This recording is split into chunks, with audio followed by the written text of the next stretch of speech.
After the loss, I started down a path of learning about psychic phenomena and personal growth and metaphysical stuff and law of attraction and so much more. And I started to pay attention to different readings and channeled messages and my own intuition, and came to understand that the earth is at a crossroads. And hopefully, over the next many years, there will be an up-leveling for human consciousness. And I feel really called personally to be involved in that. And the pivot point, I believe, is the choice between love and fear. And I believe that might be one of the reasons, actually, that we all incarnate again and again, is to kind of experiment with that choice, love, fear. I sort of, like, human beings with our biology and history are so susceptible to being fearful, and yet our souls are pure love. And I think it's as a constant pull between our brains and our bodies and our spirit. And I believe the up-leveling of the human experience will hinge on the choice for love. That's why I love being part of this community of people who are making a super conscious choice every other Sunday to be here and choose that, and probably in much of their everyday as well. But it's not always that easy. And Dre is going to speak today about a topic that's knitted into all that, which is emotions. Dre has been involved with personal growth and development for around 40 years. He ran the Center for Inspired Living for 11 years here in Victoria, and then was involved in the founding of the Center of Love with Cressa and Ollie and Candace. And Dre believes there's much hope for the world, as do I. And that focusing on our emotional triggers, AKA our fears, may just be one of the paths towards a brighter future. That's why it's very meaningful for me to introduce Dre on the topic of emotion. But we'll listen to a song first.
Boy, those emotions, they could be so much fun. I'm telling you. Oh. All right, well, thanks for bearing with me there. That's it. Emotions are part of our daily lives, so we may as well enjoy them. Your spirit, as I was saying, has a field day with all emotions. That's not selective. It doesn't want to just feel some things and not others. That's our ego's duty. They don't want to feel the icky ones. So we may as well enjoy them because they're gonna have a huge impact on us one way or another. I'm wondering if the people online, if there are people online, can hear me. No. Yeah, not really. Not really? Yes, Lori says they can hear you. Okay, great. Thank you, Lori. Emotions are raw data, and it's a reaction to something in the moment. And it's experienced as a sensation in the body. Now, did you feel any emotion in the first couple of minutes before I started talking? Did you feel more than one? Was it an emotion or was it a feeling? Ooh. You mean there's a difference? According to Psychology Today, they have an article that says, despite being used interchangeably, emotions and feelings are actually two different but connected phenomena. Emotions originate as sensations in the body, whereas feelings are influenced by our emotions, but they're generated from our thoughts. That's the difference. So based on that, how many of you were having some thoughts going on during that awkward silence at the beginning?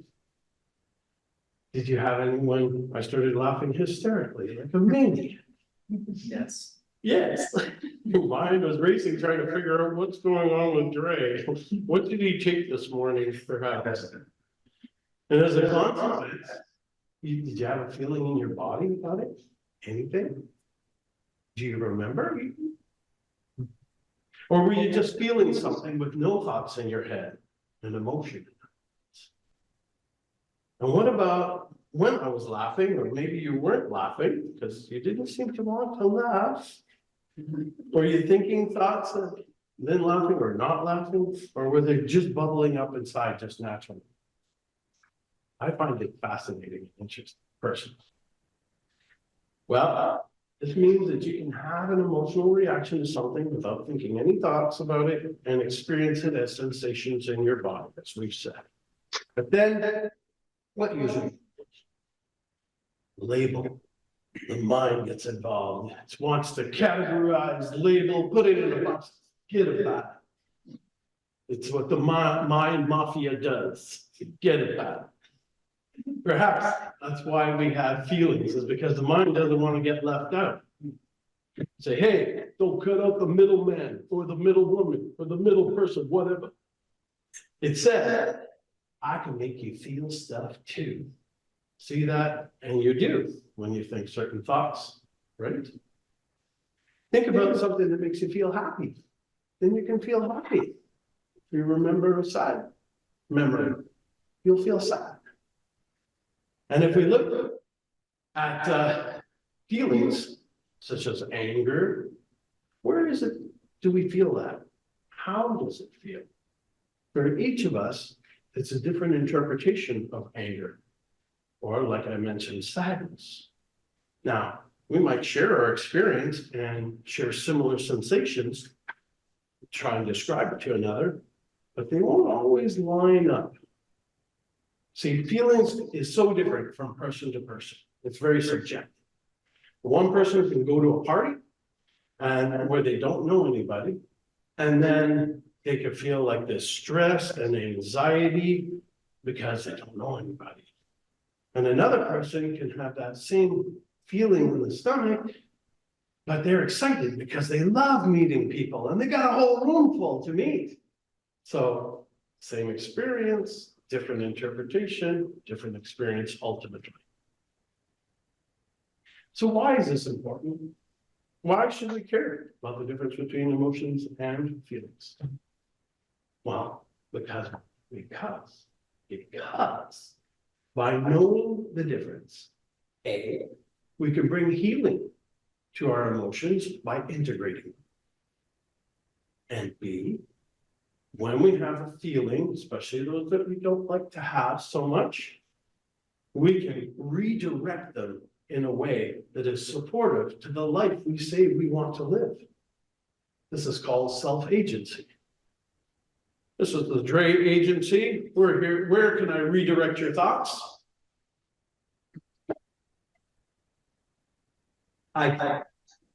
We all want to feel better. But I put forth that what is most of us really need is to get better at feeling. So the question is, how do we do that? As previously stated, healing is, or integration. We bring healing and integrating to our emotions by fully feeling them, by fully allowing them without any attached stories or words or thoughts of any kind to them. We focus on the sensation that we're having. Let's try it now.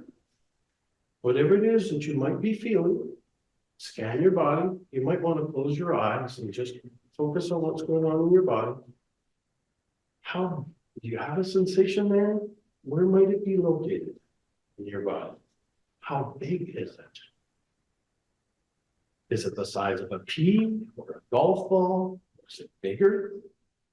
Does it have a shape? Is it prickly or is it smooth? Or is it a little rough? Does it have a color? Is it heavy? Or is it a lighter sensation or something in the middle? Just take your attention and feel it. And if thoughts pop up, just set them aside and go back to just focusing on the sensation. You might notice in short order that the sensation changes either into something else, or it moves or shifts in some way, or it goes away altogether, or it may not. Either way, it's perfect. Good job. Why do we have these darn pesky emotions anyway? I believe it's our spirit speaking to us through our body. You know, as children, we had many life experiences, and between 0 and 7, we felt everything. Emotions were our primary language. Before we even learned how to speak, it was all emotional. And some of these experiences, especially the negative ones, they get ingrained in us and they get stuck somewhere inside of us. And when we get triggered in a certain way, they show up again and again and again. I believe this is nature's way of giving us the cue and the opportunity to resolve it. We need to feel it to heal it. As for feelings, as we've explored, when you focus on certain thoughts, they create a reaction inside of you, right? Right? Yes. Thank you. Thank you, Alan. Just like we experienced this morning, we started telling stories in our head, we have a reaction, and even happens when the thing that we're thinking about is not even happening right now. We bring up a memory and we can have that feeling now, even though it's not happening, and we know we're dealing with a thought-based feeling. And what do we do about that? Well, we'll conclude with a few powerful NLP, neuro-linguistic programming techniques that can help you. One, the pattern interrupt. Sometimes negative thoughts can get stuck in a loop in our heads, fueling our anxiety and our distress. And this pattern interrupt techniques aims to disrupt that negative cycle by interrupting the thought pattern with a sudden change. Could be a simple snap in your fingers, which I can't really do all that well. Yeah, I know. There we go. So this is all I got. This is all I got. Clapping our hands, stretching our body in a certain way, saying a specific word out loud, like Shabbat. Thank you very much. More for more. And this abrupt interruption creates a momentary break in our negative thought patterns, allowing space for new and more positive thoughts to emerge. Second one, linguistic reframing. In other words, talking to yourself. Language has a profound impact on our thoughts and our negative and our emotions. And linguistic reframing simply involves consciously altering the language that we use to describe a situation or an experience, shifting it from a negative perspective to a more positive or empowering one. For example, let's say instead of saying, I can't handle this, reframe it as, I'm capable of finding solutions. Anything like that. Something more positive, reframing our self-talk, our internal dialogue. We can change our perceptions and our challenging situations and reduce our stress response. Yay! Third one, outcome visualization. Visualizing positive outcomes, it can be a powerful way to reduce anxiety and instilling confidence. You simply close your eyes and vividly imagine confidently navigating a negative situation that typically triggers anxiety. Engage all your senses. See it in a positive light, incorporating in detail sight, sound, emotions associated with that positive outcome.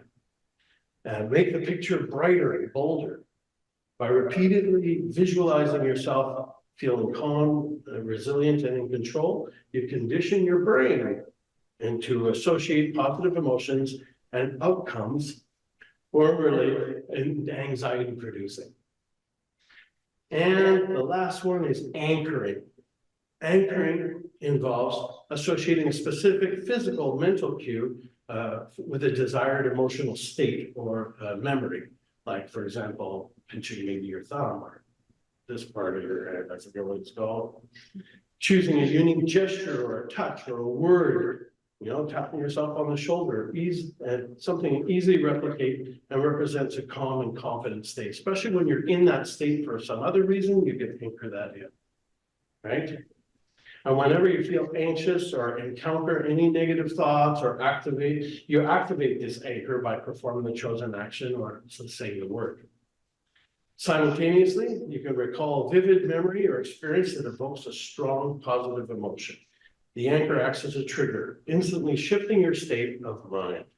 Tony Robbins, he's all famous with shift your state. Change your state, change your life. All right. And the last word to say, repetition, repetition, repetition. Like all techniques that work with your mind, repetition is the key to reaping the benefits of it. By doing it over and over and over again, explore these techniques, experiment with them, find what works well for you.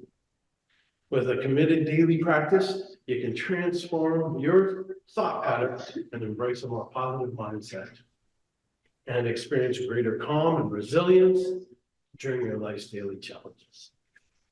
So now that you know the difference between an emotion and a feeling, if you're having an emotional reaction, what do?